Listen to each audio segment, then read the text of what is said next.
நீதிமன்றத்து மேல எந்த அளவுக்கு நம்பிக்கை இருக்குன்னா, அது சுவாமிநாதன் ஐயாவாக இல்லாமல் நீதிபதி மூமு இஸ்மாயிலாக இருந்திருந்தாலும், நீதிபதி பீட்டர் ஜேம்ஸாக இருந்திருந்தாலும் அதே தீர்ப்பு தான் வந்திருக்கும். வேற தீர்ப்பு கொடுப்பதற்கு ஒண்ணுமே இல்லை.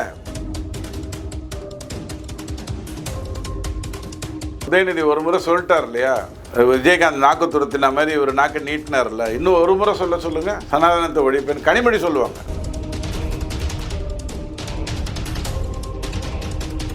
திமுக ஸ்ட்ராங்கா இருக்கும், அந்த இடத்துல இவங்க டெபாசிட் இழப்பதற்கு வாய்ப்புகள் நிறைய இருக்கு. ஸோ எதுக்கு தேவையில்லாம பாவம் டெபாசிட் எல்லாம் பற்றி பேச கொடுத்துருக்கிற அஜெண்டா என்ன? நீ தாவேக்காக போறியா போ, ஆனால் அது வரைக்கும் நீ இருந்து எடப்பாடி எதையாவது சொல்லிக்கிட்டே இரு.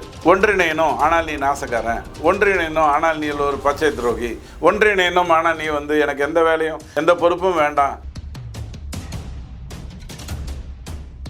மாறனை போல ஹேண்டில் பண்ணுவாங்களா, கருணாநிதியை போல ஹேண்டில் பண்ணுவாங்களாங்கிறது தான் உங்களுக்கு ரொம்ப முக்கியம். உலகம் சுற்றும் வாலிபன் படத்தை ஹேண்டில் பண்ண மாதிரி பண்ணாங்கன்னு சொன்னால் விஜய்க்கு அந்த கோபம் அதிகமாக வரும். ஸோ அவன் அங்கேருந்து ஏதாவது தப்பு பண்ணுறான்னா நாம் இங்கேருந்து அவனை சாவடிக்கிறதுங்கிற வேலையை மோடி பண்ணிக்கிட்டு இருக்காரு. மன்மோகன் சிங்காக இருந்தால் அதையும் பண்ண மாட்டார், எச்சரித்து விட்டுட்டு போயிடுவார். ஏன்னா அவங்க வீட்டில் ஒன்றும் பிரச்சனை இல்லை, காலைல பால் வந்துடும். இன்னும் ஒருத்தர் பாவம் இருக்கார், அவரை கரெக்டாக அந்த இடத்துலேருந்து நீக்கிட்டீங்கன்னா வேலை முடியும். ஸோ பங்களாதேஷை பொறுத்த வரைக்கும் இந்த தேர்தல் வரைக்கும் நீங்கள் காத்திருக்க. இங்கே இருக்கிற எவனுமே அதை பற்றி பேச மாட்டான். அதுதான் திமுகவில் 90% இந்துக்கள் இருக்கிறதாக ஒரு பொய்ய சொல்கிறாங்களே. திருப்பரங்குன்றம் விவகாரம் தொடர்பாக திருமாவளவன் அங்கே போயிட்டு ஒரு மேடை அமைச்சு பேசியிருந்தார் சார். அது பெரிய அளவில் சர்ச்சை ஏற்பட்டுருந்துச்சு. எங்கே பார்த்தாலும் சங்கிகள் வந்துட்டாங்க, நீதிமன்றத்திலையும் வந்துட்டாங்க, காவல்துறையிலையும் வந்துட்டாங்க. முருகன் பெயரை வைத்துக் கொண்டு ஜிஆர் சுவாமிநாதன் செயல்படுறாரு ஒரு சார்பாக அப்படின்ற மாதிரிலாம் பேசுறாரு. சர்ச்சை ஏற்படுத்திருக்கு. இது உங்களோட கருத்து என்ன சார்? இல்லை ஆனால் சென்னை கோர்ட்டு வளாகத்துக்குள்ளே பூந்து ஒரு லாயர் அடிச்சாரு பாருங்க, அது சமீபமாக நடக்கல. எனக்கு தெரிஞ்சு போன திமுக ஆட்சின்னு நினைக்கிறேன். நடுவில் ஒரு நாள் நீதிமன்றத்தில் பெரிய கலாட்டா ஆகி திமுகவுடைய போலீஸும் நீதிமன்றமும் ஒரு சண்டைன்னு ஒன்று நடந்தது. வரலாற்று திரும்பியது எங்கன்னு கேட்டால் திருமாவளவன் தன்னுடைய கார் மேலே மோதி ஒரு லாயரை போய் துரத்தி அடிச்சது தான். அடிப்படையில் அங்கே சட்டம் தெள்ள தெளிவாக இருக்குது, நீதிமன்றம் தெள்ள தெளிவாக இருக்குது. எனக்கு நீதிமன்றத்து மேலே எந்த அளவுக்கு நம்பிக்கை இருக்குன்னா, அது சுவாமிநாதன் ஐயாவாக இல்லாமல் நீதிபதி மூமு இஸ்மாயிலாக இருந்திருந்தாலும், நீதிபதி பீட்டர் ஜேம்ஸாக இருந்திருந்தாலும் அதே தீர்ப்பு தான் வந்திருக்கும். வேற தீர்ப்பு கொடுப்பதற்கு ஒண்ணுமே இல்லை. தேவையில்லாம இவங்க இஸ்லாத்து ஓட்டை வாங்குறதுக்காக இந்த வேலையெல்லாம் பண்றாங்க. இவங்க போய் போராட்டத்தை அறிவிச்சுட்டு வந்துட்டு இருக்காங்க. ஆனா திருமாவளவன் ஐயா திமுக கூட்டணியில தான் இருக்க போறாராங்கிறத மட்டும் எப்படியாச்சும் அவர்கிட்ட கேட்டு சொல்லிட்டீங்கன்னா நல்லது. சனாதனத்தை ஒழிக்கிறதுக்காக தான் நாங்க திமுகவோட பயணிக்கிறோம் அப்படின்னு சொல்லியிருக்காருல்ல சார். சரி, திமுக தான் சனாதனத்தை ஒழிக்காது. தைரியம் இருந்தா சொல்லுங்க. உதயநிதி ஒரு முறை சொல்லிட்டார் இல்லையா, விஜயகாந்த் நாக்கு துருத்தின மாதிரி ஒரு நாக்கு நீட்டினார்ல, இன்னும் ஒரு முறை சொல்லுங்க, சனாதனத்தை ஒழிப்பேன் கனிமொழி சொல்லுவாங்க. அவங்களுக்கு வேற வேலை இல்லை, அவங்க எதை வேணான்னு சொல்லிட்டு போவாங்க. சொன்னால் கஸ்பர் மட்டும் தான் கேட்க போறாரு, வேற ஒன்றும் பிரயோஜனம் இல்லை. ஆனால் இவர் சொல்லுங்களேன், தைரியம் இருந்தா. அயோத்தி போன்ற நிலைமை இங்கே ஏற்படுத்த விட மாட்டோம் அப்படின்ற ஒரு பிடிக்கோளோட இருக்காருல்ல சார் திருமாவளவன். பெஸ்ட். நான் என்ன சொல்றேன், நீங்க அயோத்திங்கிறது நீங்க பயன்படுத்தினீங்கன்னா உங்களுக்கு தான் பலவீனம். காரணம் என்னன்னா, அயோத்தியில் இந்துக்கள் இந்தியர்கள் 500 வருடம் காத்திருந்து தான் அங்க ராமரை கொண்டு வந்தாங்க. 90 வருடங்களுக்கு மேல மிகப்பெரிய எழுச்சி நீதிமன்றத்தை கேட்டு தான் அந்த இடத்துல ராமரை கொண்டு வந்தாங்க.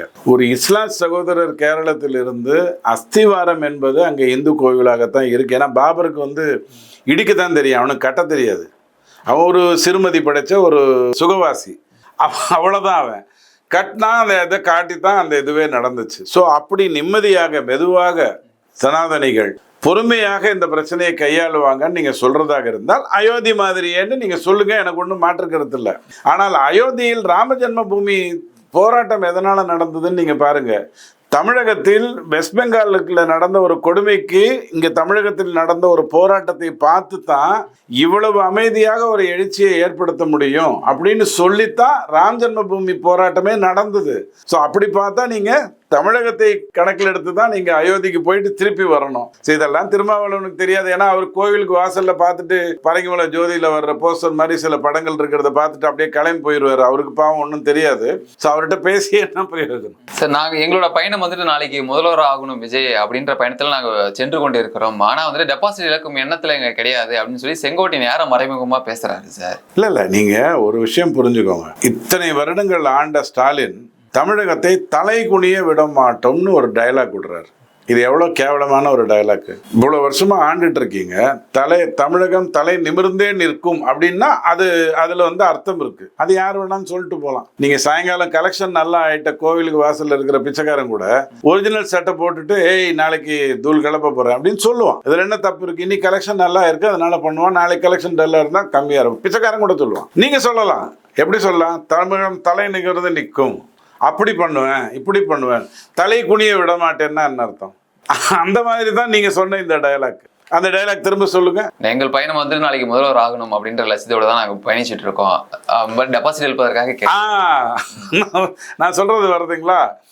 பயணிக்கிறோம் அப்படின்னு சொன்னீங்கன்னா அதில் அற்புதமாக இருக்குது. செங்கோட்டையன் இது வரைக்கும் தோல்வியை பார்க்காதவர். ஈரோடு முத்துசாமி கிட்ட கொஞ்சம் அட்ஜஸ்ட்மெண்ட் எல்லாம் இருக்கும், பெரிய பிரச்சனை இல்லாமல் தான் இருந்துட்டு இருந்தார். அவர் எதுக்கு போய் டெபாசிட் எடுக்கிறத பற்றி பேசணும்? டெபாசிட் எடுப்பதற்கு வாய்ப்பு இல்லை, நல்லா புரிஞ்சுக்கோங்க. ஏன்னா கிட்டத்தட்ட ஒரு 2 கோடி வாக்குகளை இவங்க 2 பேரும் பிரிச்சுக்கிறாங்க மாற்றி மாற்றி. ஒரு 30 லட்சம் வாக்கு வித்தியாசம் தானே வருது இவங்களுக்குள்ள பார்த்தீங்க அப்படின்னு சொன்னால். 3 கோடின்னு வச்சுக்கோங்களேன். 3 கோடியை வந்து இவங்க 2 பேர் பிரிச்சுக்கிறாங்க, திமுக அதிமுக. விஜய்க்கு உறுதியாக 72லேருந்து 96 லட்சம் வாக்குகள் விழத்தான் போகுது. அவர் எத்தனை சீட்டில் நிற்க போறாருன்னு தெரியாது. 234 நின்றாருன்னா 96 லட்சம் வாக்குகள் வரும். டிடிவி ஓபிஎஸ் இவங்களுக்கெல்லாம் சீட்டை கொடுத்து ஒரு குறிப்பாக நின்றாருன்னா அதை விட கொஞ்சம் கம்மியாக வாக்குகள் வரும். இது உறுதியாக வரப்போகுது. இதில் டெபாசிட் போகிறதுக்கு வாய்ப்பு இல்லை.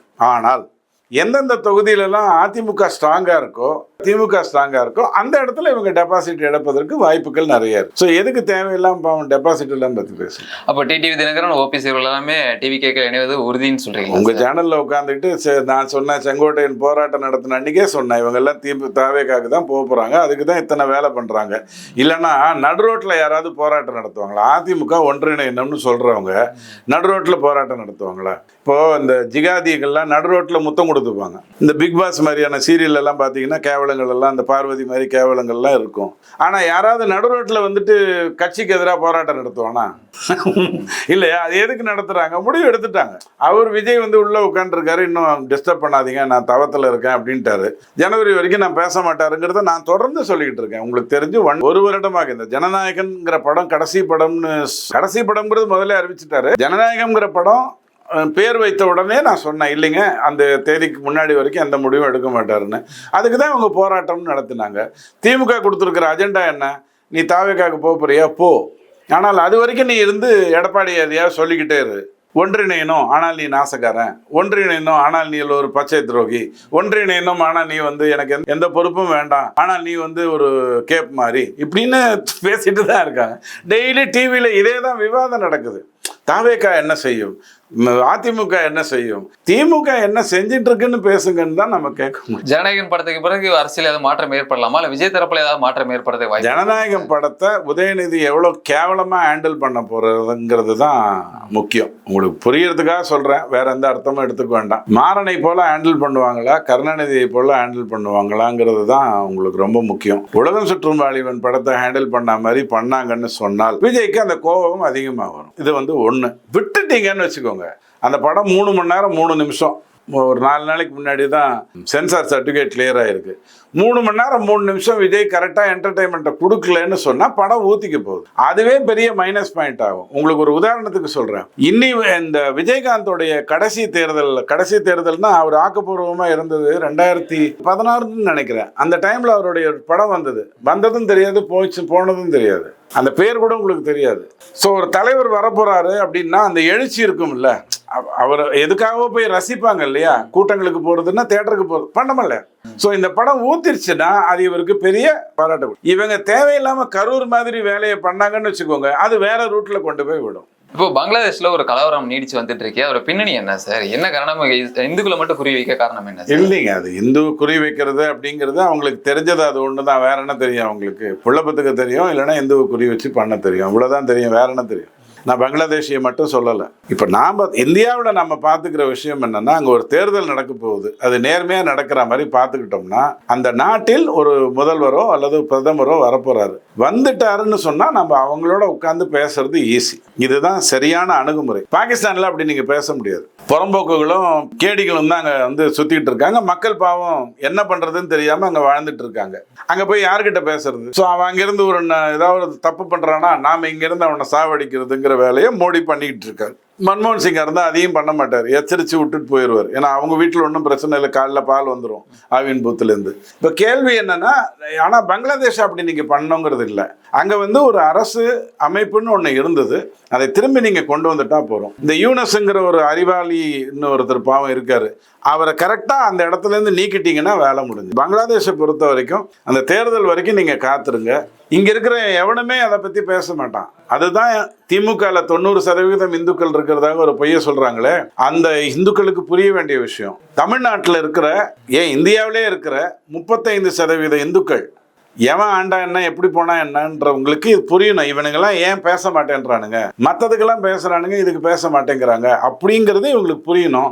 மற்றபடி பங்களாதேஷில் நடந்துட்டு இருக்குங்கிறது வந்து அந்த தேர்தலை நேர்மையா நடத்திட்டா வேலை முடிஞ்சதுங்கிற ஒரு விஷயம். இல்ல காசாவுக்காக இங்க பேரணிலாம் வச்சிருந்தாங்க, சினிமா துறை சார்ந்தவங்களும் திருமாவளவன்லாம் வந்துட்டு பேரணியில கலந்துகிட்டே பங்கேற்று இருந்தாரு சார். ஆனா முதலமைச்சரே வந்து விடுபடணும், இஸ்லாமியர் பாதிக்கப்படுறாங்க அப்படின்னு சொல்லி ஒரு குரலாம் கொடுத்திருந்தாரு. இங்க ஒரு குரலே இல்லாம இருக்கு, என்ன காரணமா? இல்ல, நான் திரும்பவும் சொல்றேன், இதெல்லாம் ஈவே ராமசாமி ஐயா தொடங்கிய பிரச்சனை. அதாவது எதை பேசணும், எதை பேசக்கூடாது, எதை வந்து மரம், இலை, கிளை, புறா, கண் வரைக்கும் பேசணும், எதை வந்து தோட்டம் அப்படின்னு விட்டுறணும். இந்த ரெண்டு வந்து அவர் தான் ஆரம்பித்து வச்சார். கையாலாகாத கயமையை அவர் தான் ஆரம்பித்து வச்சார். அதே தான் பின்பற்றுறாங்க.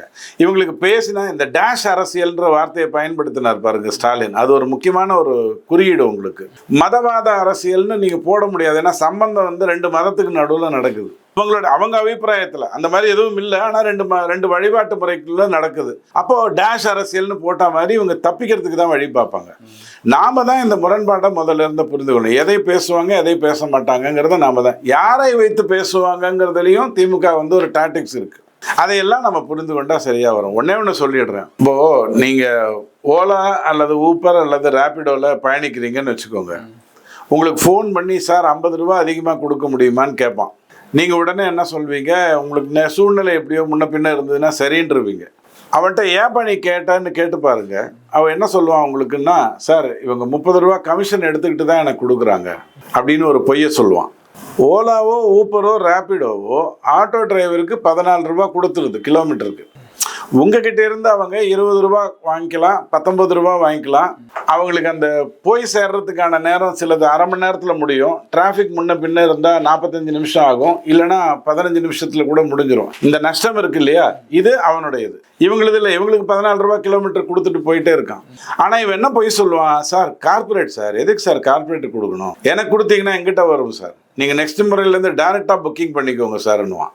ஸோ பழியை யார் மேலே போடுறான், ஓலா ஊப்பர் ரேபிடோடைய நிர்வாகத்தின் மேலே. இங்கே நம்ம ஆள் மத்திய அரசு பணம் கொடுக்கல, வஞ்சிக்கிறது தண்டிக்கிறதுன்னு கதை விடுறாரு பாருங்க, அந்த மாதிரி. ஆனால் அவர் என்ன பொய் சொல்றாரு அப்படின்னு சொன்னா, தனக்கு 14 ரூபாய் பர் கிலோமீட்டர் கண்ணை மூடிட்டு வந்துடுது.